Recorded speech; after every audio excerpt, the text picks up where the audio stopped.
What's up, comic book fans? It's the Emerald Enthusiast, the co-host of the Emerald Echo podcast, here with a look at the DC Collectibles Justice League Green Lantern figure of Simon Baz.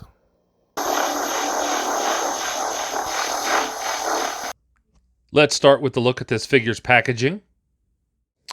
Here's the bottom front. It says DC Comics, the New 52 Green Lantern Simon Baz action figure.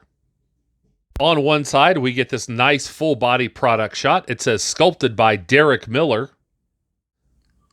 On the opposite side, we get this nice artistic silhouette of Simon Baz. On the bottom, there's only product information. On the top, we have this window. On the bottom back, we get this group product shot of 7 Justice League members as they looked in the New 52 era. On the top back, we get headshots of Green Arrow and Martian Manhunter, and of course, Simon Baz. The brief bio under Simon Baz says, Simon Baz's universe just got a whole lot bigger. When Hal Jordan is presumed dead, Jordan's ring chooses Simon for his ability to overcome great fear. But is he ready to bear the burden of being Earth's newest Green Lantern? So let's have a look at the front window here. This is the only accessory that comes with the figure. You can see Simon Baz here. Now, what I don't like about this packaging is the fact that this part of the packaging comes down at an angle that really obscures part of the figure. You really can't see the holster very well or the other forearm, and it's a shame that you can't see both of his boots in the packaging because I think they're colored very well and they're comic accurate, so I would have preferred something that showed a little bit more of the figure. But now that we've had a look at the packaging, let's go ahead and bust this figure out and see what's inside.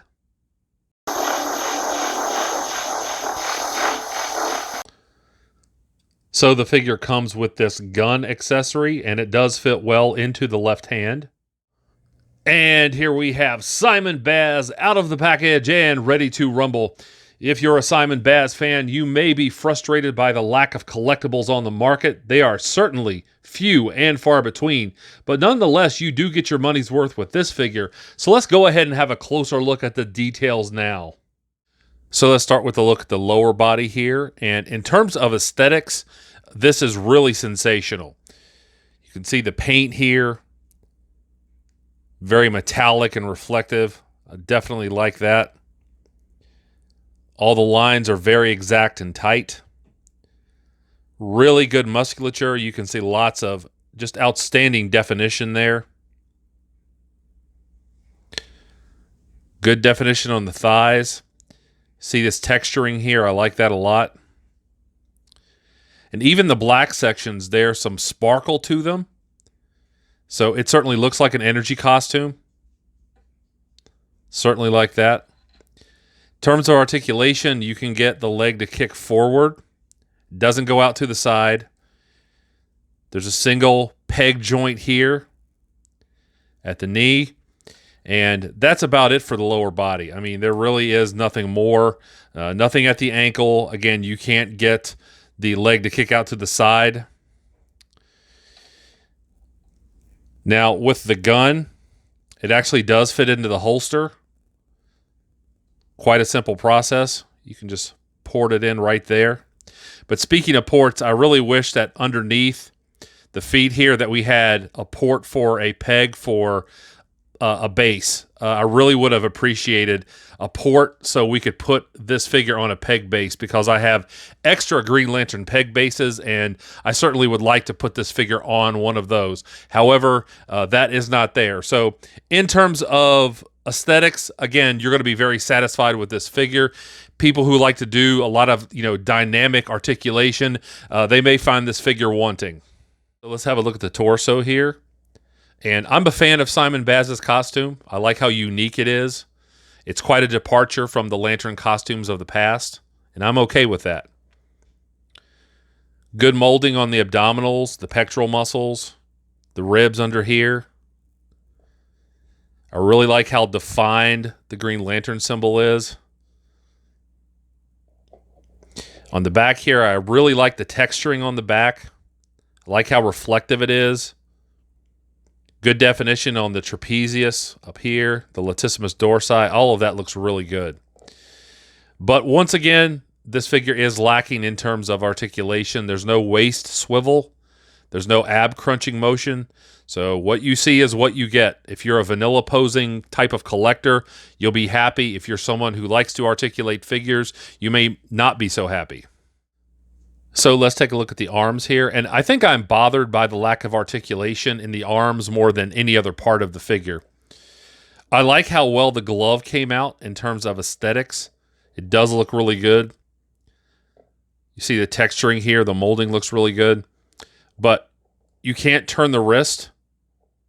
So, I mean, that's pretty much all that you can do in terms of him wielding the ring. The skin looks really good. The definition on the musculature is just outstanding. It's a single peg elbow joint here, but there's no bicep swivel. That's another thing that kind of bothers me. Again, the paint looks really good. You can get the arm to go out this far, so it's pretty good in terms of the shoulder joint, but it just bothers me that I can't get him to, turn his ring like straight up like this and point it forward. There's just no way to do that. So, yeah, that certainly bothers me.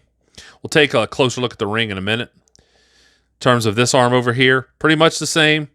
Good musculature, good definition, good detail on the forearm, good detail on the glove. The fingers look good. Again, the gun fits in here. It's nice and tight. It won't fall out. And the articulation on the shoulder, again, it's not bad, but I just really wish that they would have had something for the wrists. Now, let's get a closer look at the ring. So here's a close-up of the ring, and it's certainly a mixed bag. Now, overall, the fist is done very well, including the fingerless gloves. I like the paint choice for the ring, but as you can see, it's certainly undersized. You can't really see anything beyond the edges of the ring. It just looks like it's floating there. So I'm certainly not a fan of that. I should point out, though, the tattoo on his arm, that does look really good. Great attention to detail there. And as you can see, I like the glove, the way that looks. So overall, the forearm and the hand look good, but the ring certainly lacking in that area. So the head sculpt looks really good on this figure. As you can see, all of these lines are rendered very well, very tight and exact. That metallic paint really works for the mask. The skin tone looks realistic. I like that. You can see the ears underneath the mask. The eyes don't look lifeless. So I certainly appreciate this head sculpt. Now, in terms of articulation, not very much up and down. You can get it to go up a little bit. You can get it to go down somewhat. You get it to go side to side. And you can get it to tilt a little bit. So I certainly appreciate what they've done with the neck joint.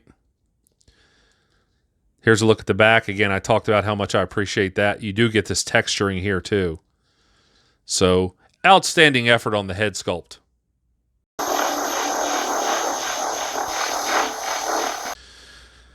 So if you're building your own Green Lantern core and you're wondering how this Simon scales with other Lantern figures from other lines, here is a size comparison, and I'm a little shocked. These DC Collectible figures are 6 3/4 inches approximately, so I thought they wouldn't scale well with the DC Universe Classics line, but looking at them now, I do believe that is the case. This is the DC Collectibles Essentials Hal Jordan, and he certainly looks bigger than Simon, and the McFarlane line over here really doesn't scale with Simon at all. So you can definitely tell that, John, that this figure line is considerably bigger in terms of body mold. So yeah, if you have a lot of DC Universe Classics Green Lanterns and you want to add Simon, I don't think he would look bad at all.